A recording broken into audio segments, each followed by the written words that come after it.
Good afternoon and welcome everybody to this week's Space School webinar series on National School Breakfast Week. We're taking a page out of SNA's book and why breakfast is so important.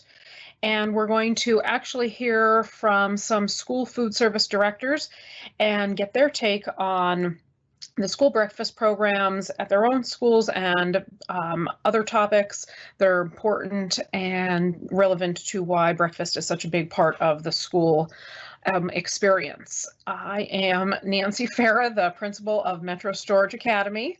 You're going to be hearing from Metro's Rachel Kern, who is our Storage 101 teacher. And finally, Corey Ferger, who is the class president and who is coming to us from one of our rep groups, CGA, and out of Atlanta, and has done a ton of work in helping us get the information set up today. So we want to give a special shout out and thank you to Corey. So those are your Metro Storage nerds for today. And what is National School Breakfast Week? It is a week that is set aside to celebrate the importance of the nutritious breakfast programs that the schools have in place. And that's really important for a couple reasons. We see higher standardized test scores. Students are found to have better concentration and memory, and also remain more alert and maintain a healthy lifestyle when they start their day off right with a great breakfast. So a lot of schools are investing time and effort into making sure their kids are receiving great breakfasts. So for the school breakfast program, the average daily participation across the country, there are over 90,000 schools and institutions out there that actually serve breakfast to over 14 million students, nearly 15 million every day. 11.8 million of those are at no cost. A little under 1 million of them are at reduced, where the students pay on average 30 cents. And 2.23 million of them are actually paying full price. So there's a lot of help out there to get those breakfasts into kids and make sure they start off their day right. And although you may know a lot of this information, we do hope you're able to take a few key items away. And we're going to hear from Corey on some of the experts that are going to weigh in on today's topic. So let's hear from Corey now. Hi everyone, my name is Corey Ferger. I am a proud member of the CGA Reps team based down here in Atlanta, Georgia. I am the K-12 specialist specifically for the state of Georgia, and I am humbled and honored to kick off National School Breakfast Week beginning March 8th with this discussion, with this webinar. When Brianna and Rachel and the team at Metro came to me regarding this discussion and this topic, I couldn't have been more excited, and it just became apparent from the jump that the best way to talk about school nutrition is with those people living school nutrition every single day. So I am, again, truly honored to be able to introduce some of my friends and proud Metro supporters into this discussion around, again, an ever-changing landscape in school nutrition and such a dynamic world, both before the pandemic, but specifically during the pandemic, and they're going to be able to shed some insight into what they expect to see as far as changes coming out of the pandemic. And so with that being said, I'm very excited for y'all to meet some pretty amazing folks. Peggy Lawrence is not only the school nutrition director for Rockdale County, a county in suburban metro Atlanta, but she's also one of the most respected and revered voices in all of school nutrition throughout the Southeast.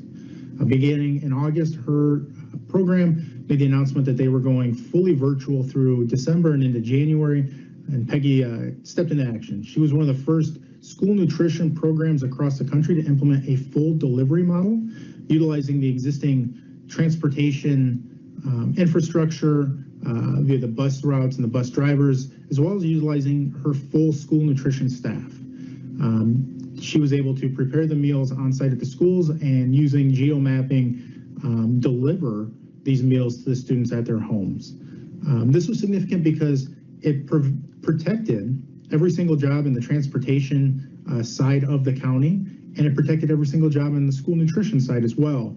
In addition, it kept her numbers high and the support of the program up throughout a difficult and challenging process. So I can't think of anyone more uniquely qualified to answer this question for us, which is, what role do you see it as mobility playing in school nutrition, and specifically as it relates to growing participation in breakfast programs at the backside of this pandemic and also coming out of this pandemic? I think mobility is going to continue to play just a really huge role in school breakfast and really in school meals in general. We've been taking breakfast out on mobile routes throughout our community during this entire last year. And, you know, when we purchased equipment and looked at things we needed to do to be able to do that safely and effectively, we're also looking at how can we really reutilize those things? How can we take that equipment, take the things that we're doing now that help us now, be able to reach our kids and reutilize those things, you know, in different ways. And, you know, one of the things this pandemic, I think, has taught us is we've got to be able to be flexible. We've got to be able to continue to reinvent ourselves, to kind of do business in different ways. And we've got to be able to reach our kids, wherever those kids may be, whether they're at home, whether it's at the bus lane, whether it's at a particular door or access point in the school, whether it's in their classroom. Being able to get to our kids as the need for school breakfast increases amongst our families, and, you know, and just thinking about how we can be of service to kids. What are we there for? We're to help children learn. We're to give them the fuel that they need to get through their school day. And so we've got to be able to figure out creative and really innovative ways to do that. All right, so thanks, Peggy. Something that Peggy touched upon, and it's something that it's not just, you know, something that Rockdale County Schools was looking for. So they weren't the only school that came to us or came to their rep groups looking for something equipment-wise that was versatile, and being able to repurpose that after the pandemic. It was almost everybody. So that was a very common theme that we have seen. So we wanted to show everybody a few solutions if you are looking to be able to feed your kids and you're looking for newer solutions. Here are some that Metro has that are really versatile. So starting on the left, we have our breakfast cart, which has been very popular throughout the pandemic to feed children at the curb as well as in the hallway if you are in school. You know, not every school is the same. So and then if we move to the middle, we have our Max Q cart with handles. Now, this has been really popular to transport mass meals all at once. So you could see that we have our Mighty Light carriers rendered there on that shelving unit with our Mighty Light dolly. So this is great to be able to wheel meals to one section of the school, pop one dolly off, put two Mighty Lights on that, and, you know, wheel it to one individual classroom and disperse the meals that way. So that's been something that's been very popular, and it has removable mat shelving there, so it's very easy to clean. And on the right, we have our new Super Ecta hot enclosure kit. This is probably the most exciting product that we do have on the screen, not only because it's brand new, but because it allows you to add the option of heat to any existing Super Ecta shelving units that you may have. So you can purchase one of these enclosure kits to add heat to a unit, or you could purchase, you know, two. So it gives you a lot of flexibility if you do need that added heat to some units. And having it on wheels is really great. So you can wheel that out to the curb. You could use it, you know, almost as a stationary unit if you wanted to keep it in the kitchen. So it's just a really great option. And now if we want to jump to the next slide, Bree, we could actually look at a few photos that you guys have sent in to us. So the photo on the left was from Angie Pless from Tuscola High School, and the image on the right is from Cindy Culver from Marietta City School. So we really appreciate you guys sending these in to us, and we felt that they were a great representation of the product in use, so at the curb and then within the hallway within school. So really great for breakfast or lunch, and very easy to repurpose. So if you guys do have any photos, please tag us in them on social.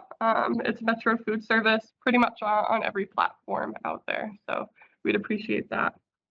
All right, and now I'm going to pass it back to Corey, and he's going to introduce Tanya from Bibb County Schools. We're going to hear about menu packaged items. Rock stars of the school nutrition world. I reached out to School Nutrition Director for Bibb County, Ms. Michael Sharp, down in Macon, Georgia.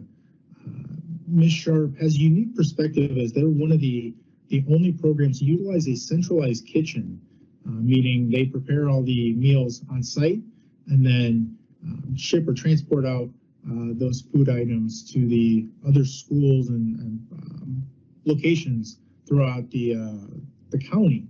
They've leveraged the Metro Mighty Lights for this purpose and even gained notoriety with their summer feeding program back in 2019 by way of the Metro Mighty Lights. And so when I reached out to Ms. Sharp for her input, she asked if it'd be possible to, again, highlight one of her superstars, Ms. Tanya McCall, who is one of her cafeteria managers as it relates to utilizing and leveraging her insight from what she's seeing on the front line. And I just can't think of a better way to finish this webinar and kick off National School Breakfast Week than to hear from Ms. McCall and hear her insights as we ask the direct and specific questions. What do you see as items that are going to help drive participation as we come out of this pandemic? I think it's important to realize that we will come out of this pandemic and we will step back into something that looks more like what National School Breakfast has always looked like. And I think it's important that each program is able to shift with those changing dynamics and those changing trends. And so Ms. McCall is going to give us some insight as to what she sees those trends being. Hi, I'm Tanya McCall. I'm the nutrition manager here at Ballard Hudson Middle School in Bibb County. There's always a lot of exciting things going on in Bibb County, but today we're here to talk about what we're going to do to increase participation after this pandemic for breakfast. So what we did was sent a survey out to our students and asked them what their favorites were. So we then took those favorites and we're making a student-driven menu. And what we're going to do is on Monday, we're going to have like a chicken biscuit every Monday. And on Thursday, we're going to have a down-home country breakfast, which is like grits, eggs, bacon. And those children are going to know that when they come in on Monday, Thursday, and then other days that we decide on set things, that we're definitely going to have those items. I believe that is going to make our participation skyrocket.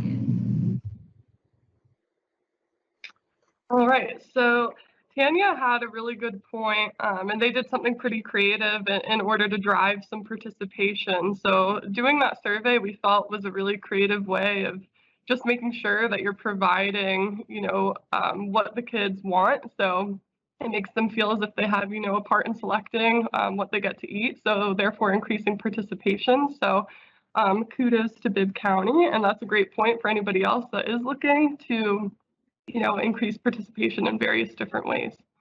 Now, a lot of these meals that you will be serving obviously have been prepackaged, and that's something that, based off of who we've talked to, isn't something that's going to be going anywhere for schools.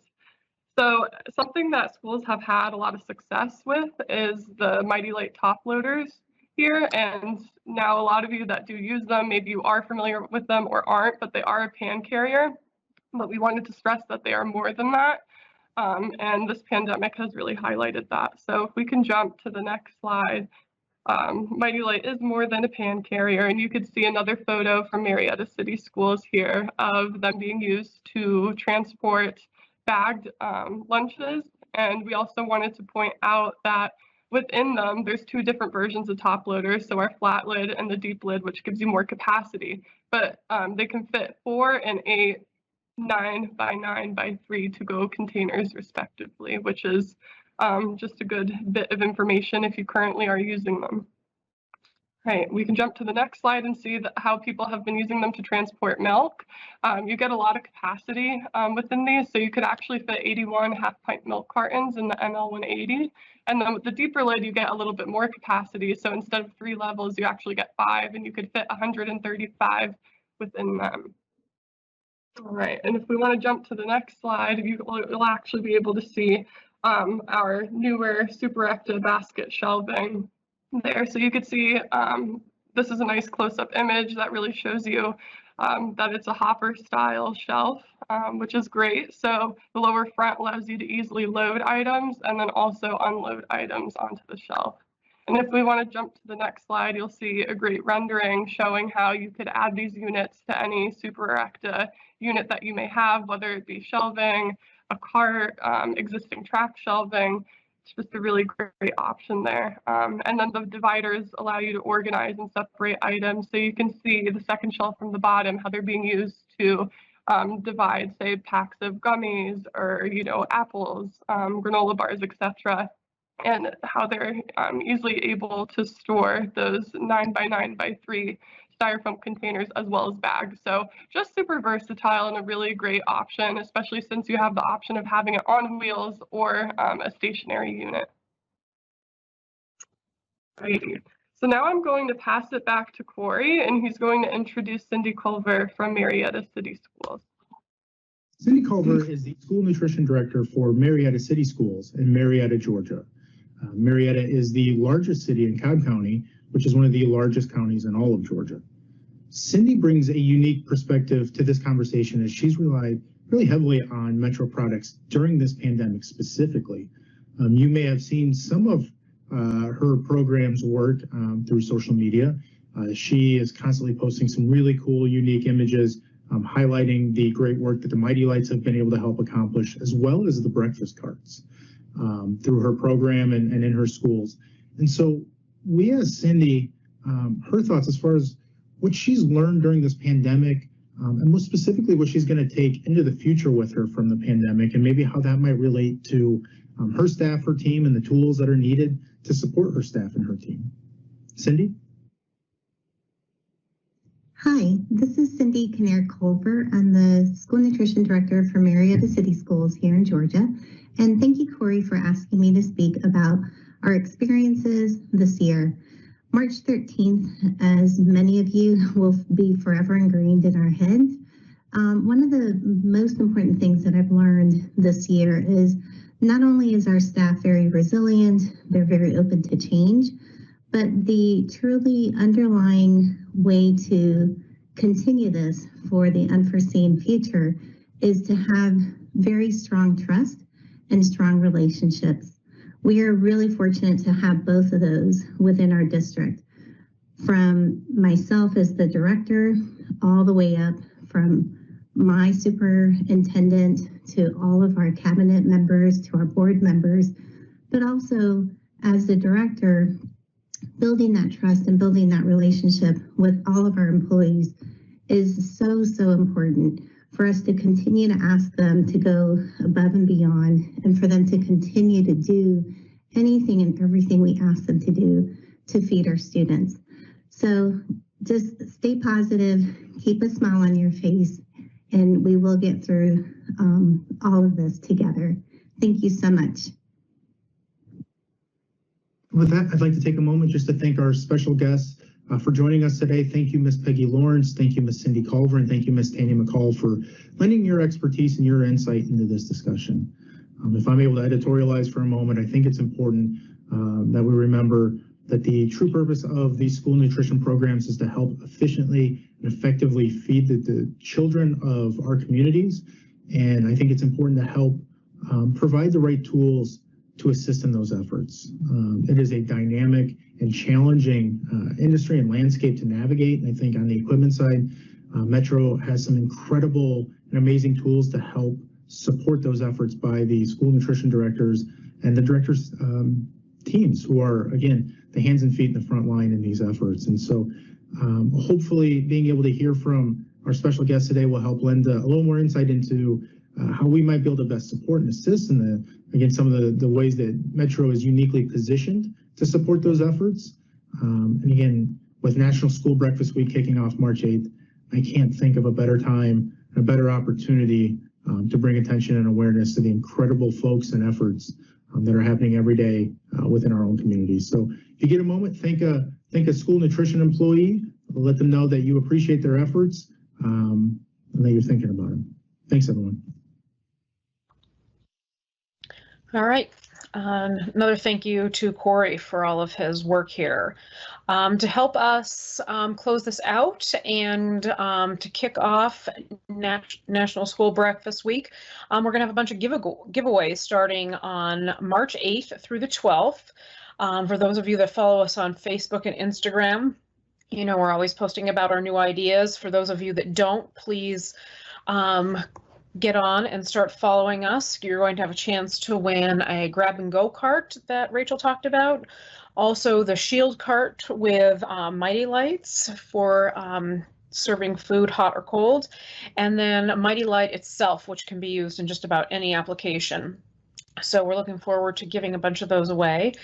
So again, log on and follow us on social media. Just to remind everybody, we are going to be continuing our webinar series through the summer. We have the next couple listed here. The next one coming up on April 1st is on wet nesting and creating a better dish area. And then we're going to focus on hot holding applications at the end of the month. And then during May, we're going to look at speccing out and optimizing the workflow of your back of the house storage and workspace areas. So that'll be an interesting one to see how you can fit more Metro and make your storage areas more efficient. And then last but not least, on June 10th, we're going to Metroize your ride and take a look at how food trucks are using Metro products and specifically focus on the barbecue sector. So please plan to register. You can pass these on, and also they are available on YouTube after the fact if you did want to log on and watch them or share them with any of your colleagues. So another special we have for specifically the K through 12 school segment is the kitchen storage makeover. We have a ton of great entries already, so if you're interested or know someone who is interested in participating, please go to fesmag.com/KSM, where you can see all the criteria to enter to win a chance for Metro to come in and redo your back of the house area and make you a lot more efficient. We have a bunch of videos on the makeovers we've done before. We've had a lot of fun with them, and the recipients seem to enjoy the time spent figuring out better ways to use their space and also their Metro products. So we're looking forward to focusing on a school this year. And as always, if you have any questions, please feel free to email me at nancy.farah@metro.com. It can be related to this webinar, any of the upcoming ones, or anything related to Metro at all that you have questions on. So I look forward to hearing from all of you. And with that, we'll wrap it up. Thank you very much.